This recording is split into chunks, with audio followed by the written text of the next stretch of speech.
Para você ligado no canal Novaco, aquele nosso muitíssimo bom dia, boa tarde, boa noite. 5 de abril de 2021, edição de número 392 do canal Novaco. Gravando hoje mais cedo, aproveitando um pouquinho das férias. Estamos gravando esse vídeo às 15 menos 5, 10 da manhã, no horário oficial de Brasília. Estamos 5 horas na frente agora, aqui onde estamos. Vamos falar um pouquinho de automobilismo. Mas primeiro vamos colocar as telas que nós combinamos aqui. Lembrando que a Fórmula 1 tem corrida nesse final de semana novamente. Grande prêmio da GP da Emília-Romagna, né? Lá em Imola.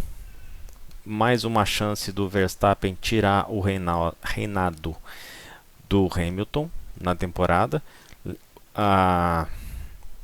O Red Bull mostrou que tem um carro muito forte e a nossa querida Mercedes, se não tem nada a perder, pelo menos está demonstrando que não tem nada a perder, né? E isso está transformando a temporada numa das melhores em termos de expectativa dos últimos tempos, né? Tivemos lá em Losail a segunda etapa da MotoGP, o Grande Prêmio de Doha, mesmo circuito, esqueminha de rodadas duplas, como vai ser de novo durante essa temporada, né? A gente estava falando de Fórmula 1 há pouco tempo, Canadá está no telhado, Turquia pode entrar no lugar, e Brasil, ninguém sabe o que vai acontecer com a etapa brasileira. Mas, falando da MotoGP, vitória de Fábio Quartararo, a 4 voltas do final, ficou ali caçando, as Ducati na frente. Não deu para o Johann Zarco segurar o compatriota, ele acabou terminando na segunda colocação, mas ainda assim é líder do campeonato com 40 pontos.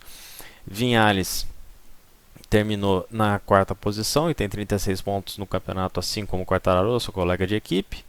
E Pecco Bagnaia, a minha aposta, sexto lugar. Como zicar pilotos com apostas. A gente vai escrever um livro, vamos deixar um tutorial aqui no YouTube. Ou também lá nas nossas plataformas no Spotify. Eu fiz questão de colocar aqui, geralmente eu coloco os 10 primeiros só da classificação na MotoGP, mas eu fiz questão de colocar os 16 porque a Yamaha cliente, antes era a Tech 3, agora é a equipe 2 lá do Valentino Rossi. Com Valentino Rossi e Franco Morbidelli, 8 pontos, 4 pontinhos para cada um. Enquanto a Yamaha oficial de fábrica já está com 72. É um desbunde. O Mir, por exemplo, de Suzuki, fez os 22 pontinhos dele, não conseguiu pontuar muito bem nessa etapa. Aliás, os 10 primeiros foram bem parecidos, mas numa ordem muito invertida do que foi na primeira etapa. A Yamaha com a Ducati, naquele circuito com muita velocidade, é um circuito de média e alta velocidade lá no Qatar, eles desbancaram na frente. E a classificação do campeonato acaba mostrando isso, né? Nós estamos falando dos 10 primeiros, são 1, 2, 3, 4 Ducatis e 2 Yamaha, ou seja, 60% dos 10 primeiros são motos Ducati ou Yamaha, e ficando a Suzuki de Rins e Mir, que agora perdeu o chefe lá para Alpine, lá na Fórmula 1, e a Aprilia de Alex Espargaró. Acredite se quiser, o irmão do Paul Espargaró está na frente da Honda oficial de fábrica, a Honda que precisa de Mark Marques. Vamos ver se ele consegue voltar agora na terceira etapa. Eu vejo com maus olhos a estreia, as duas primeiras provas da KTM, também, assim como a Yamaha semi-oficial. Uma moto que terminou muito bem o final do ano passado, a temporada passada, brigando por vitórias, brigando forte por vitórias, principalmente em pistas igual a Áustria, por exemplo. O Miguel Oliveira chegou a vencer a prova da Áustria, né? É um tipo de circuito, esse de Losail, que para não falar que é mais longo que o da Áustria, é verdade, mas as características são as mesmas. É mão torcida o tempo inteiro praticamente. Muito ruim, a KTM precisa se aprumar para o restante da temporada, senão vai fazer feio porque vai ficar atrás da Aprilia. Isso é bem feio no atual contexto, porque apesar da Aprilia ser uma das únicas que tem toques ilimitados, né, por causa dos até então maus resultados que vinha colhendo na categoria, ela tem mostrado trabalho.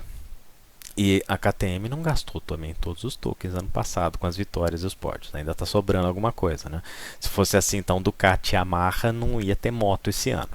Então falta um pouquinho de competência, um encaixinho de peças e responsáveis para poder colocar a KTM mais lá na frente. Eles começaram mal, não tão mal igual esse ano, mas relativamente mal ano passado e subiram de produção durante a temporada. A gente espera que eles consigam o mesmo este ano. Então, pasmem, Johan Zarco, aquele que quase ficou a pé esse ano, é o líder da MotoGP 2021. Espetáculo. Você imagina o nosso querido amigo André Dovizioso olhando para essa classificação, vendo a Aprilia em oitavo e ele sem moto. O Dovizioso vai participar de 3 dias de testes pela Aprilia. Vamos ver o que eles vão conseguir arrumar. A Aprilia é toda ouvidos e braços abertos. Para o Dovizioso, basta o Andrea querer.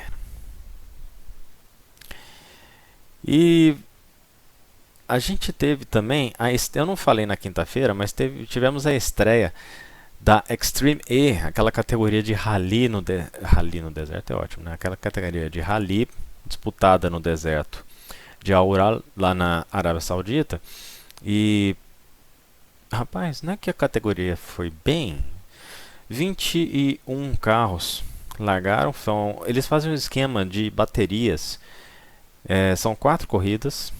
Depois tem uma que eles chamam de Crazy Race, que é uma rebarba, né, uma repescagem. Aí faz a semifinal e a final. Parece muito o World Rallycross. Por falar em World Rallycross, quem é que ganhou? Pilotando pela equipe do Rosberg, um dos pilotos foi Johan Kristoffersson. Botou terra, botou carro na mão dele, Kristoffersson está lá na frente. Para não variar, Sebastian Loeb também foi muito bem. Vamos colocar também alguns pontos, né? O carro do Hamilton, que terminou na terceira colocação, terminou bem abaixo do desempenho mostrado pelo carro do Rosberg.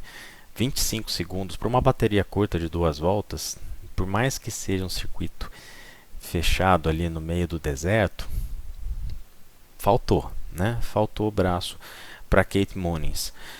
A Molly Taylor andou, depois que sumiu na frente, né? Tanto a Cristina Gutierrez e a Kate Hannes não conseguiram ser páreo para Molly Taylor, que fez uma corrida final. Depois da troca de pilotos, ela entrou no carro, simplesmente tocou o bólido para a vitória. Gostei bastante. Gostei muito do formato. Gostei também que, apesar de ser veículos elétricos, esse cenário de terra, poeira voando, com um campo aberto, tira aquela noção de uma provável lentidão de um veículo elétrico frente a um veículo de combustão, que é o que a gente vê, por exemplo, Fórmula 1 versus Fórmula E, por isso que os circuitos da Fórmula E são pequenininhos, justamente para dar uma impressão maior de velocidade, que se botar em pista parece que eles ficam mais lentos. Não aconteceu isso, é um campo aberto, mas pelo cenário, muito pulo, então a sensação do espectador de velocidade foi muito boa, eu gostei. Eu assisti a final lá pelo Eurosport e apesar de a gente não ficou na ponta da cadeira igual foi na MotoGP, né?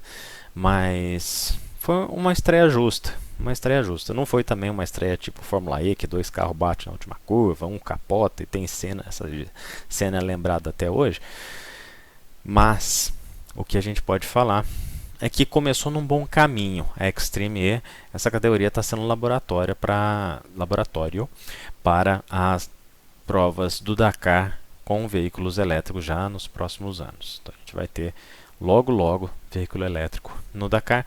É o futuro. Você pode chorar, pode reclamar, pode espernear, chama de barulho de liquidificador, igual eu chamei naquela corrida de apresentação em Donington Park no Twitter, da primeira da Fórmula E.